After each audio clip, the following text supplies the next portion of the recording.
Expression for fringe width in YDAC experiment. सबसे पहले हम इसका डायग्राम बनाएंगे, कैसे डायग्राम होता है।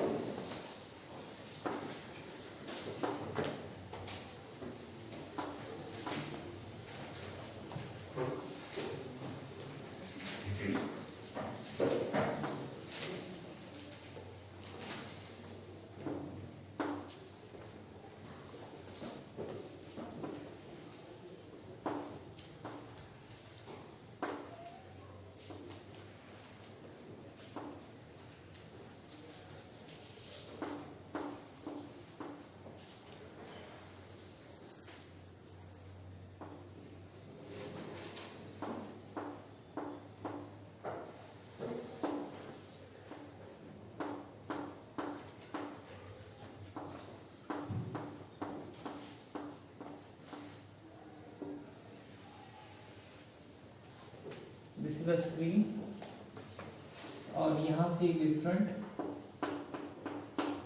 स्ट्रक की फॉर्म में, और ये हमने इनको कोहेरेंट सोर्स बना लिया।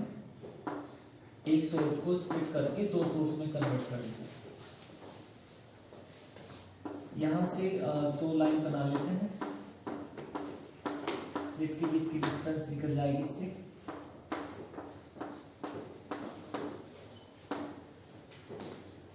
ये डिस्टेंस d, स्लिट ये दोनों होल के बीच का, और ये स्लिट टू स्क्रीन का डिस्टेंस कैपिटल D। इस पॉइंट को हमने O मान लिया, इसको A लिखा और इसको B। कोई एक पॉइंट एज्यूम कर लिया B जहां पर इन दोनों सोर्स से लाइट जाएगी। ये this one, this is a point P। यहाँ से यहाँ तक का separation, this is D/2 and this is also D/2।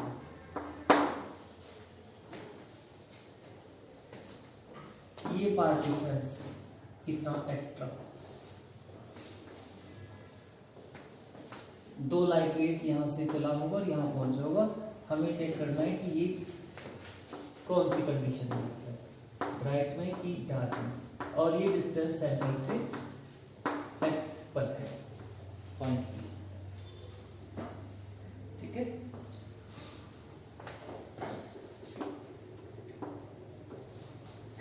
बच्चों हमें पाथ डिफरेंस निकालना है। Path difference is what? Path difference that is S2P में से अगर हम S1P घटा दें तो पाथ डिफरेंस निकल जाएगा, S2P माइनस S1P। लेकिन S2P हमें पता नहीं लगा कैसे निकालें, कंफ्यूजन सा हो रहा है। तो हमने क्या किया, थोड़ा सा कैलकुलेशन किया यहाँ पर और एक ट्रायंगल यूज किया।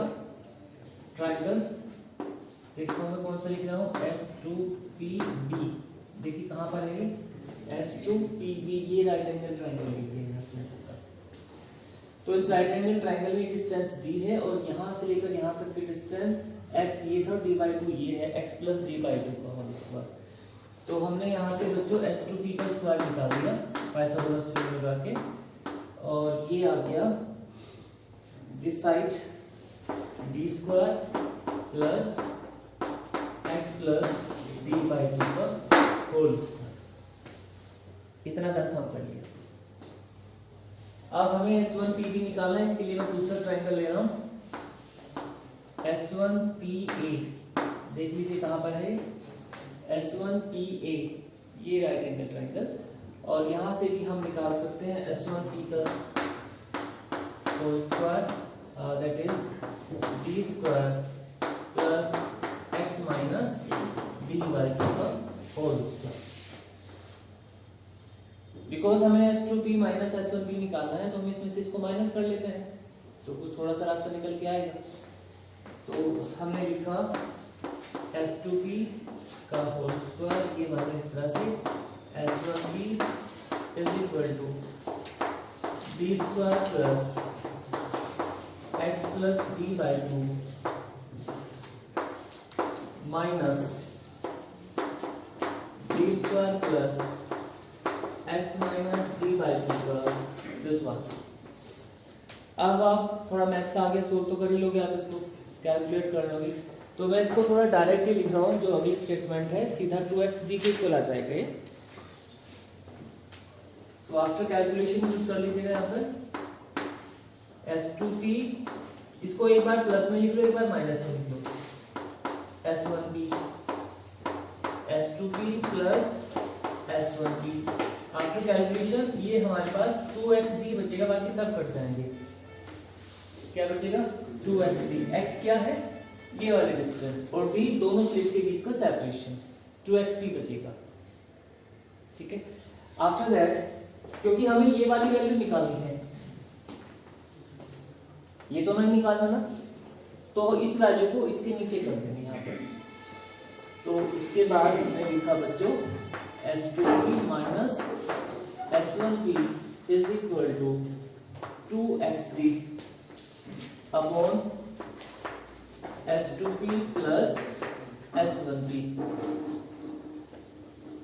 अब यहाँ थोड़ा सा अजीब सा रिजल्ट आ गया कि सर में तो कुछ हुआ ही नहीं, तो हम एक स्टेटमेंट लिखते हैं यहाँ पर, if this point P is very close to O, इसके काफी क्लोज है सेंटर के, तो उस कंडीशन में S2p is equal to S1p is equal to capital D, ये वाले डिस्टेंस स्लिट टू स्क्रीन तक का। तो ये दोनों जब इक्वल है, ये दोनों इक्वल है, तो हम यहाँ पे लिख सकते हैं ये 2x3 अपॉन 2d, इससे ये गया। सो देखिए पाथ डिफरेंस का कितना बढ़िया फॉर्मूला हमारे पास आ गया, S2p minus S1p is equal to x3 upon d। मतलब ये पार्ट डिफरेंस S2p में से अगर S1p घटाएंगे तो ये वाली जो लेंथ है x3 upon capital D, note कीजिए फटाफट।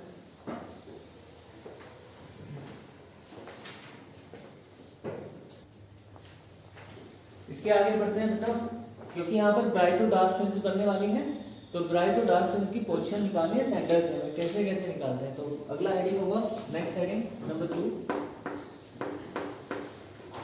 Position of bright fringes.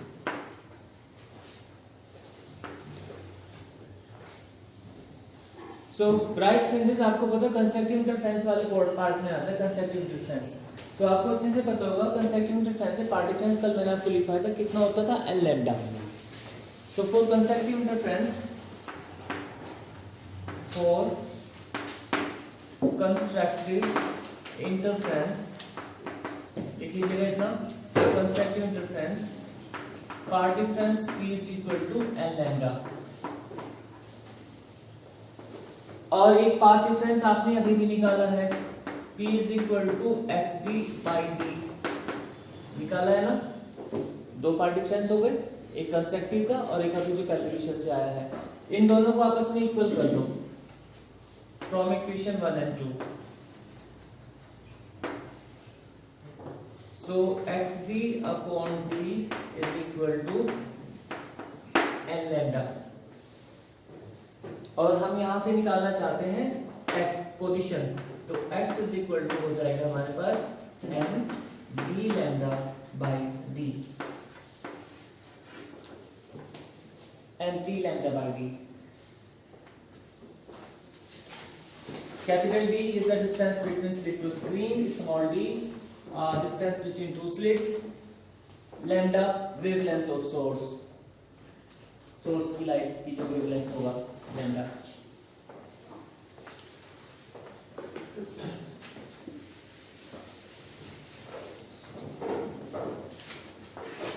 इसके बाद positions of various bright fringes. If n is equal to 0, n is equal to 0, so x naught is equal to 0। so ये position होगी central bright fringe का, इसको होगा बेटा सेंट्रल ब्राइट फ्रिंज, जो centre पे ब्राइट फ्रिंज बनेगा। If n is equal to 1,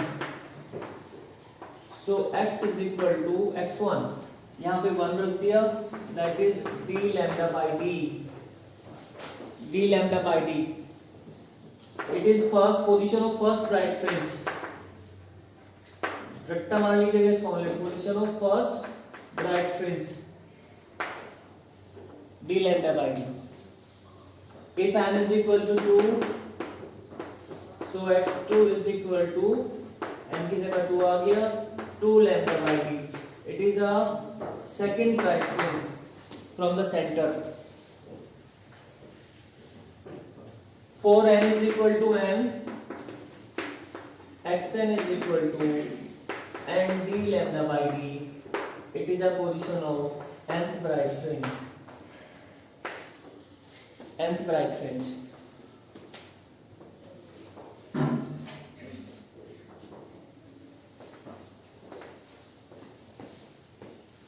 थोड़ा समझिएगा, सपोज मान लीजिए स्क्रीन है ये वाली, एज्यूम कर लेते हैं, ध्यान से आंसर देखिए, और ये सेंटर पॉइंट O था यहाँ पर ये वाला, तो यहाँ पर ब्राइट फ्रिंज बनेगी सेंटर पे, ब्राइट को हम रिप्रेजेंट कर रहे हैं ऐसे, ये ब्राइट फ्रिंज बनेगी सेंटर पे, ये वाली पोजीशन। उसके बाद डार्क आएगा, डार्क की पोजीशन अभी नहीं बताई हमने, फिर कुछ जगह छोड़ देते हैं, यहाँ पर बनी फर्स्ट ब्राइट फ्रिंज, सेंटर से ऊपर फर्स्ट ब्राइट फ्रिंज, इसका फॉर्मूला होगा x1 is equal to d lambda by d, और ये जो x1 है वो यहाँ से लेकर यहाँ तक होगा, x1 सेंटर से ऊपर x1।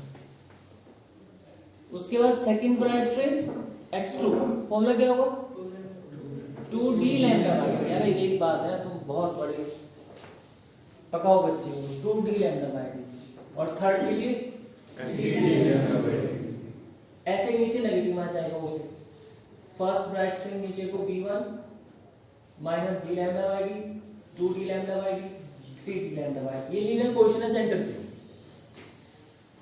समझ में आ गया?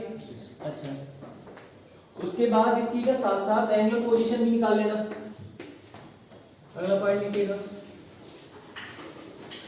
Angular position of bright fringe, angular position, angular का पोजीशन का formula theta is equal to जो आएगा आपके पास, जो भी एक्सन होगा उसको कैपिटल डी से डिवाइड कर देंगे, तो जितने भी ये डी है ना सबको गायब कर देना।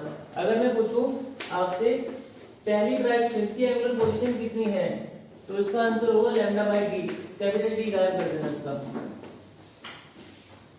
सेकंड ब्राइट फ्रिंज की angular position 2 lambda by D,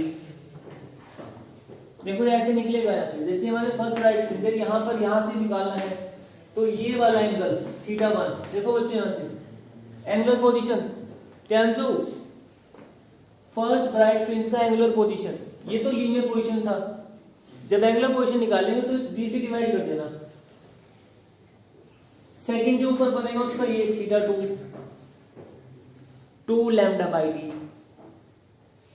फिर 3 लैम्डा बाई डी थीटा 3, ऐसे नीचे को आ जाएगा।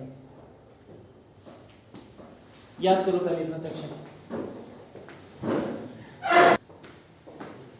सर ये पोजीशन जब वेरियस ब्राइट फ्रिंजेस की n0 जब ये सेंटर पे होगा, n1 जब फर्स्ट ब्राइट फ्रिंज होगा उसके लिए पोजीशन होगा सर इस फॉर्मूले से x1 equals to d lambda by d, ऐसे सर सेकंड के लिए हो जाएगा 2d लैम्डा बाई d, और nth के लिए हो जाएगा nd लैम्डा बाई d, और सर फिर जब एंगुलर पोजीशन निकालना होगा ऐसे ये जो इनके बीच में एंगल बनेगा तो फ्रिंजेस का सेंटर से ऊपर तक के लिए, तो इसके लिए हो जाएगा sir theta equals to xn by d, d sir होगा जो सोर्स से स्क्रीन के बीच का डिस्टेंस होगा, उससे डिवाइड यस गुड यस बस कर दो तो जो इसे बोलना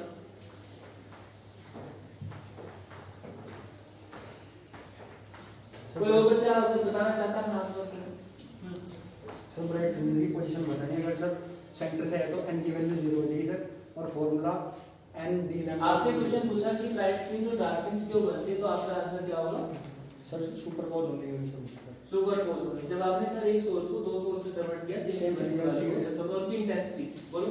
सर अगर कोई एक सोर्स है सर दो सोर्स में डिवाइड करा सर सेम फ्रीक्वेंसी करके, तो जो वो इंटेंसिटी डालने का सुपरपोज होगी आपस में, और सुपरपोज होने का ब्राइट और डार्क नहीं होगी। बोलो। सर जब कोई एक सोर्स होगा सर दो सोर्स में सेम फ्रीक्वेंसी डिवाइड करेंगे, तो उसके बाद उसकी जो इंटेंसिटी पड़ेगी वो आपस में सुपरपोज होगा, ब्राइट और डार्क नहीं होगी। स्क्रीन पर। यस। तो अगर हम ब्राइट फ्रिंजेस की पोजीशन निकालना चाहते हैं तो सबसे पहले पार्ट डिफरेंस निकालना पड़ेगा। तो पार्ट डिफरेंस का फॉर्मूला क्या है हमारे पास? सर पार्ट डिफरेंस का formula n D lambda by D. नहीं n lambda by D is the position, path difference first one is n lambda. Sir n lambda पहले पार्ट डिफरेंस इसका होगा सर, उसके बाद जो S two P minus S one P कर गया है वो एक्स डी अपॉन डी आ गया सर। दोनों की फ्रीज सर दोनों का वेक्टर होगा X is equal to N D lambda by D. Position of first bright fringe क्या होगा? Position of first bright fringe की वैल्यू बन जाएगी सर, और डी लैम्डा बाई डी हो जाएगा। Very good. सेकंड में सर एन की वैल्यू को 2 रिप्लेस कर देंगे, 2 D lambda by D. Good. Any student the other exercise?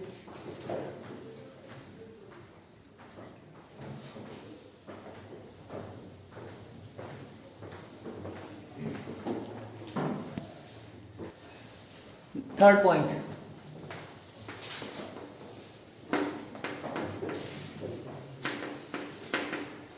Position of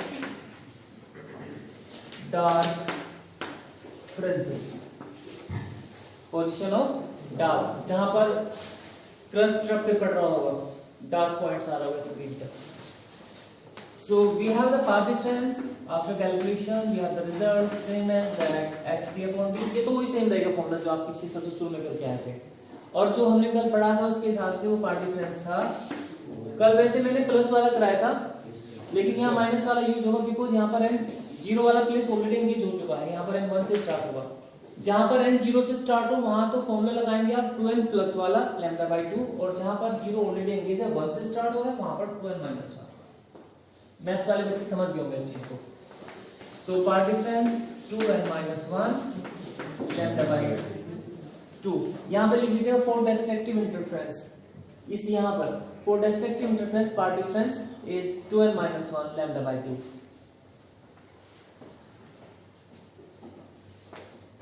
इन दोनों इक्वेशन को आपस में इक्वेट किया,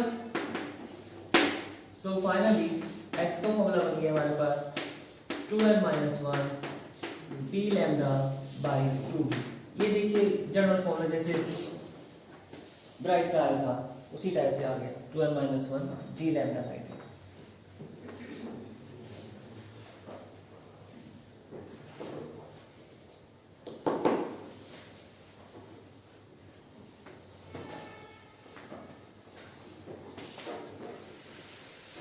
So position of various dark fringes,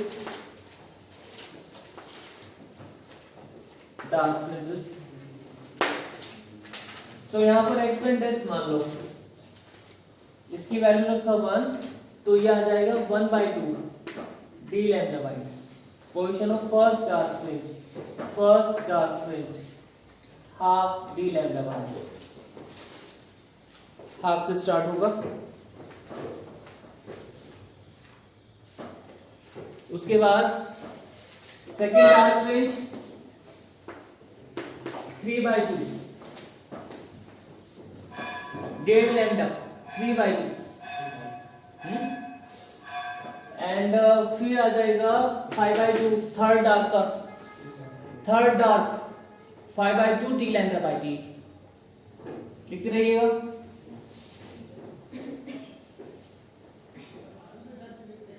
third का 5/2, फोर्थ का 7/2 D lambda by D, fifth का 9/2। In general n is equal to n is same as that x and s is equal to, ये general formula है।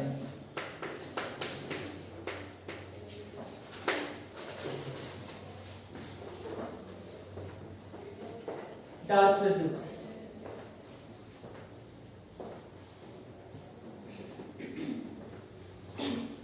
लिख लिया, half D lambda by D first dark fringe की position, centre से नहीं linear position है सभी, linear position है, पोजीशन से पहले code linear position from the centre.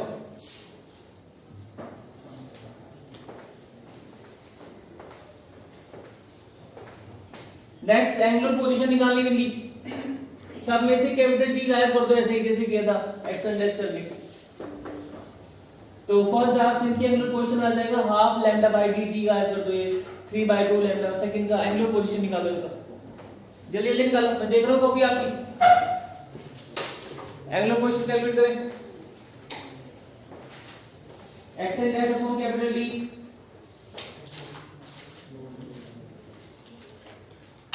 ऊपर डैश लगाओ, x1 + 4 x2 + 4 प्लस लिया मैं डाल के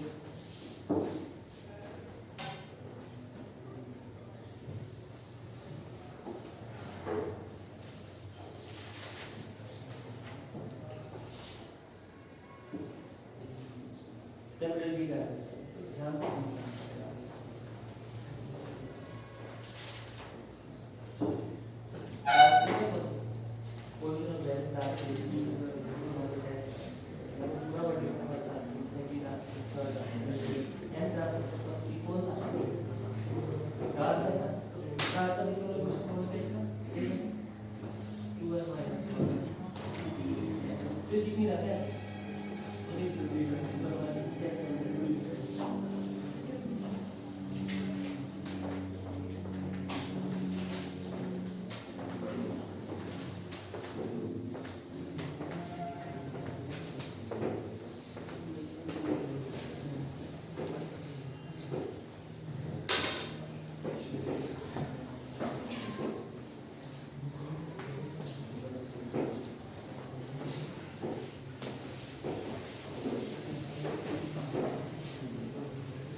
इसका इंटेंसिटी कर्व बनाते हैं, उसके बाद फ्रिंज बिट बताएंगे क्या होता है। बच्चों यहाँ पे देखिए बोर्ड पर, सपोज ये सेंटर पॉइंट है, सुपर पोजीशन हो गई, और यहाँ सेंटर पे ये बना आपका central bright fringe altitude maximum. यहाँ देखो पहले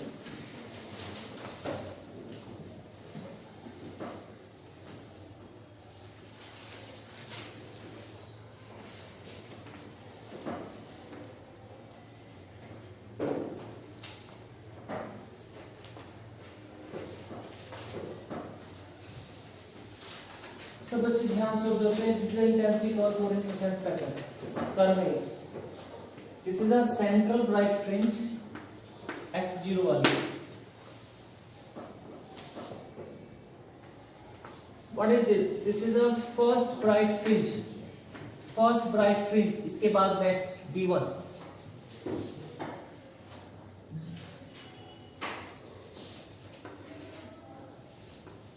it is a second bright fringe B2 जहां पर एम्पलीट्यूड मैक्सिमम हो रहा है। नीचे को फर्स्ट ब्राइट फ्रिंज कौन सा होगा, कौन बताएगा? Resonant first bright fringe, this one, yes sir, this is first bright fringe and this is a second bright fringe. मैं यहां पर फर्स्ट ब्राइट फ्रिंज का फॉर्मूला लिखना चाहता हूं। ये डिस्टेंस इज व्हाट? x1। क्या फॉर्मूला होगा इसका? t lambda by d। क्या बात सही है? जोर से बोलिए। यस सर, आवाज सुनाई नहीं। Yes sir. सेकंड के लिए बोलिएगा यहाँ पर 2 और यहाँ पर बच्चे ये जो डिस्टेंस होगा ये x2 होगा। सही है? First bright fringe in downward direction, this one. क्या लिखते हैं यहाँ पर? सही है। अब बात करते हैं फर्स्ट डार्क कहाँ पर है। फर्स्ट डार्क जहां पर एम्पलीट्यूड 0 हो रहा हो। So this point is a first dark, first dark D1। Position यहां से लेकर यहां तक का, इसके सेंटर तक का क्या लिखा था हमने? x1 डैश, और that is half b। Second dark, raise your hand, where the second dark? This one. x2 dash is equal to 3 by 2 d lambda by d. First arc downward, this is first arc, d1. This is second arc, this is third arc. First arc is x1 dash is equal to minus half d lambda. अब मैं यहाँ पे एक line खींचूँ और आपको जिसको उसका answer पता है वो बताना पड़ेगा। एंगुलर पोजीशन की बात कर रहा हूँ मैं, और मैंने यहाँ से एक लाइन बना दिया this one, theta 2 dash, angular position second arc का 3/2 लैम्डा बाय d। समझ में आ रहा है आपको? ऐसे ऐसे इनके एंगुलर पोजीशन पे एक अलग से डायग्राम बना लो, कभी से रफ करके इसी बुझा दो सारा कर दिया होगा मैंने, अलग से बनाओ, तुमने कर दिया।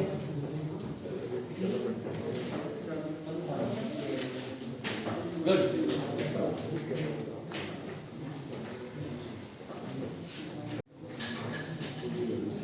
बता रहे से क्या घंटे की जा रही है आगे बैठे से दस क्या आते हैं।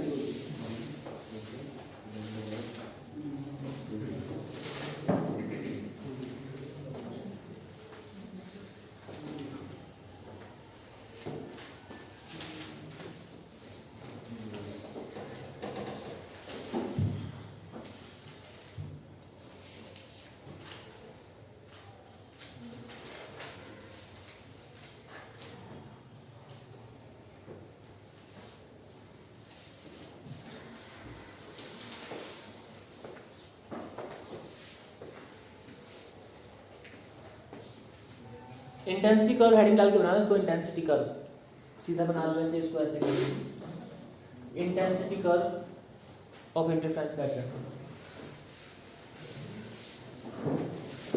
लेकिन जो हेडिंग डाला था उसमें तो पहुंचे नहीं अभी तक फ्रिंज विड्थ, अब तो पता नहीं कहाँ कहाँ घूमते आ रहे हैं आप लोग।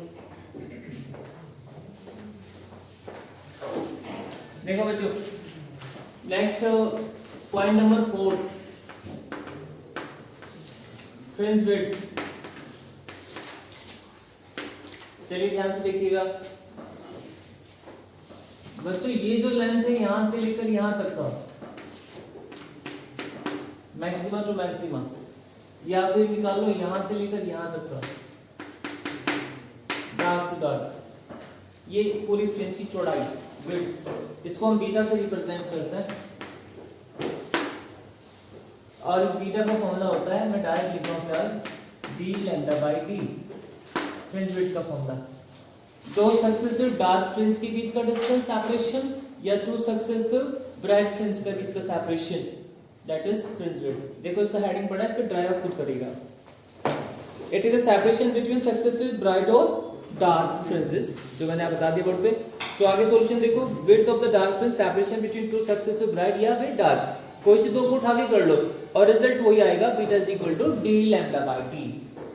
कर लोगे फ्रिंज विड्थ।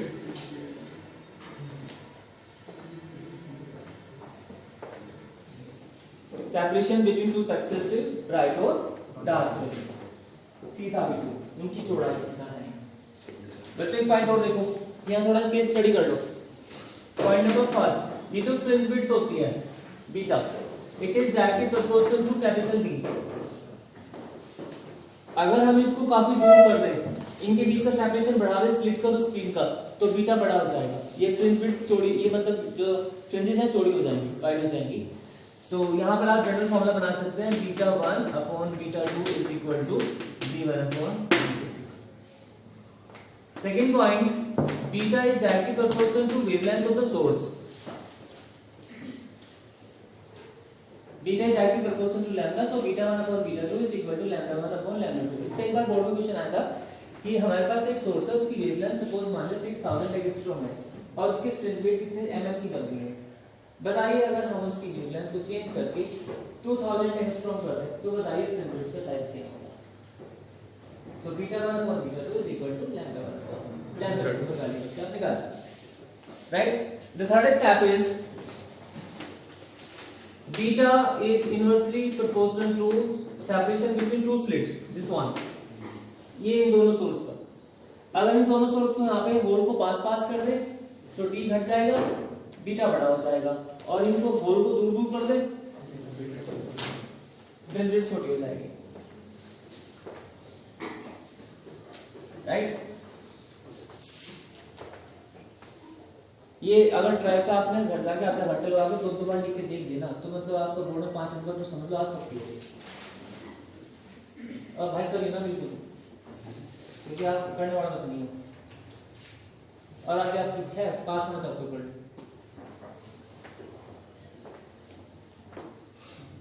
अच्छा बच्चों, लास्ट स्टेप, एक सेगमेंट और बोलिए, पॉइंट नंबर 5। तब आप कहोगे सर कितना बड़ा क्वेश्चन हो गया, तो ज्यादा बड़ा तो नहीं होगा कि। पॉइंट नंबर 5, 2 पेज तो भरोगे भी आपके।